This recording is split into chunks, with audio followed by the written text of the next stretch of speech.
Si tu n'as pas encore scrollé, c'est probablement que tu t'intéresses toi aussi à l'automatisation, à l'IA et particulièrement à N8N. Donc je vous ai rédigé un guide sur mon site pour vous expliquer un petit peu les avantages et inconvénients de chacune des solutions. Vous retrouverez les 4 grandes familles de solutions avec quelques exemples d'outils cités et un diagramme qui vous présente la simplicité, la scalabilité, le contrôle et la personnalisation que vous pouvez avoir dessus et la maîtrise des coûts.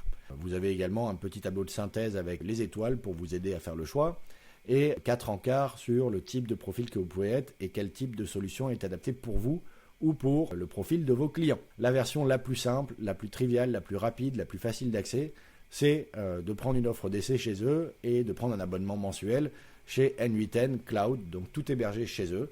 Il y a quelques clics à faire, s'inscrire, valider son mail et vous êtes lancé. Vous ne gérez rien, vous ne touchez pas au code, vous n'avez pas à ouvrir de terminal ou quoi que ce soit qui pourrait vous faire peur pour démarrer sur N8N. Mais vous allez être limité, vous allez avoir des coûts croissants. En effet, au niveau de leur pricing, ils limitent les utilisations du service. Donc vous avez le droit à 2500 exécutions ou 10 000 selon le plan que vous choisissez et 5 à 15 workflows actifs en simultané. Si vous en voulez plus, il faudra les contacter et en fonction de vos besoins, le prix va plus ou moins augmenter. Donc vous avez une maîtrise des coûts qui est relative. Et est-ce que ça pourrait me revenir moins cher ? En effet, vous avez plusieurs solutions, c'est ce qu'on a vu dans le guide. Vous avez les solutions PaaS telles que Railway, Hostinger également. Et dans ce cas-là, vous passez par des services externes, d'autres serveurs. Ce n'est pas hébergé chez N8N. Et donc vous êtes abonné chez le provider que vous avez choisi. Et vous avez votre N8N, entre guillemets, illimité.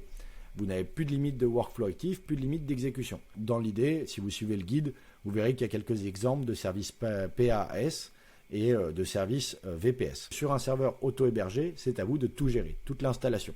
Et pour ça, vous allez devoir ouvrir le terminal, faire un peu de code, et ça peut faire un petit peu peur, même si c'est assez facile d'accès globalement. Et c'est bien guidé, l'IA peut vous aider, les forums peuvent vous aider, et ça permet également de maîtriser les coûts. En Docker local sur votre machine, ça vous coûtera 0, et en auto-hébergé, vous pourrez commencer à trouver des solutions aux alentours des 4-5 euros par mois.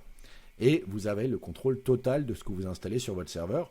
L'avantage, c'est que vous allez pouvoir aussi brancher votre N8N à d'autres outils, à d'autres services ou d'autres applications directement sur votre serveur. Et donc, vous allez pouvoir créer une infrastructure IA adaptée à votre propre besoin ou à ceux de vos clients. Si ça vous intéresse, moi, par exemple, je suis en train de mettre en place une plateforme Coolify qui me permet d'avoir un Docker installé sur lequel je peux mettre plusieurs containers, plusieurs volumes, dont N8N, dont d'autres applications. Donc tout ça, je vous l'expliquerai aussi dans de futures vidéos.